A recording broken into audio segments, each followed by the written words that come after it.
My last year of middle school, I introduced my best friend, whom I'm gonna call Lily, to one of my arts classmates, who I'm gonna call Shitty.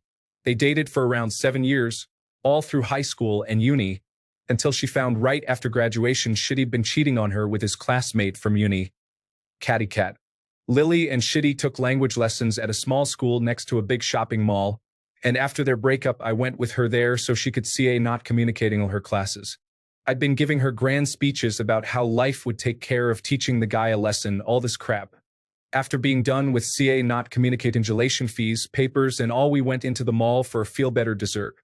And guess who was there at the food court? Shitty, who spotted me and Lily right away, and Catty Cat, who looked as white as a ghost.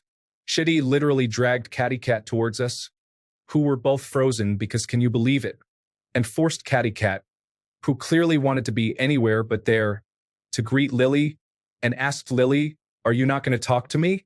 All the while with a disgusting grin. I pulled Lily from there without a word. We left the mall, walked to the bus stop, all in style not communicating.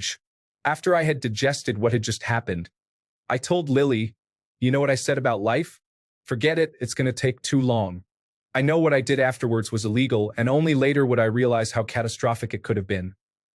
Lily still had all of Shitty's passwords, bank account, email, cell phone, etc., and he had hers. As soon as we got home, she'd been staying with me SI not communicating the breakup. I made her change all her passwords and asked her for his emails. That's all I wanted. In our country, WhatsApp is the most used social media, and we often set it to backup daily into our Google Drive or Gmail. Shitty had his backup on Gmail. I skimmed through 2 years' worth of conversation with Catty Cat, complete with pics and audio files, and screenshot/cropped out the most interesting parts, such as them talking about sex in the restrooms and Emerge not communicating the exit at Shitty's work during his shift, bragging about how they blinded their SOs to have their escapades. Turns out Catty Cat was married. Now, I was going to send the clippings of doom to Shitty's family. He was their golden boy. But I got a better idea after learning how bad they had fucked up.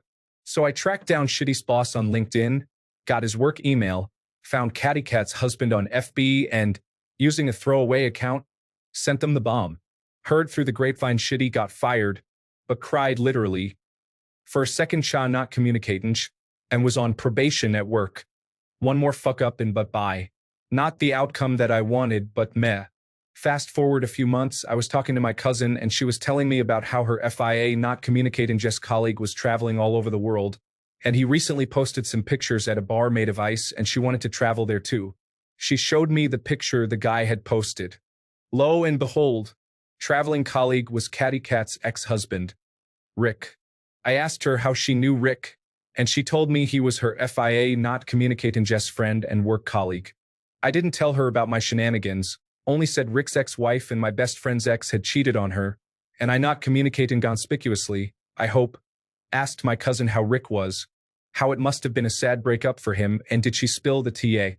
So, Catty Cat had introduced Rick to Shitty during her graduation ceremony a few weeks before I sent the bomb, saying, "Look, this is the friend who helped me with my graduation project." Rick had allowed Shitty and Catty Cat to use his computer at home for said project. Turns out they were fucking on his bed while he was working his ass off to pay for her sorry one, and she made him shake hands with her lover. Rick was a programmer, Catty Cat was from the countryside, and she'd been living in the city with him for a few years. Rick had an awesome salary, he paid for everything so Catty Cat could focus on uni. But one day, he received some of I'd not communicating his wife was cheating on him, with the guy he'd shaken hands, the same guy he allowed to use his computer in his house to help his wife do her graduation project. Rick got her graduation dress, set it on fire, shoved her into the car, drove all the way to her family's home in the countryside, reportedly, dragged her into her parents' house by the hair, made her kneel and tell her mother and father what she'd been doing. Her father was so distressed, he had a minor stroke, and her mother kicked her out and cut her off from the family. As far as I know, last I checked was 5 years ago, they were still not communicating. Rick threw her out of his house. She moved in with Shitty's family, and Rick, now with his salary bitch free, was living la vida loca going to ice bars in neighboring countries. And I was desperate. Had Rick been 1% madder, he could have burned her along with the dress. Her father could have died after my interfere not communicating. I didn't calculate how Rick could react at all. I called Lily, told her all about it, lost my sleep over it for weeks, even considered confessing to what I did. Lily asked me to let it go, what was done, to take this as a lesson and let life run its course the next time, as I'd initially said it would. I'm not proud of it, and even though I don't lose sleep over it anymore, I still feel somewhat guilty. Confessing here is kind of cathartic, though. I don't know how to react for others, but both Shitty and Catty Cat got what they deserved. I always felt like Shitty deserved worse than he got, but it was Catty Cat who drew the shorter straw. Plus, she could have died. She made her husband/cash cow shake hands with Shitty, though.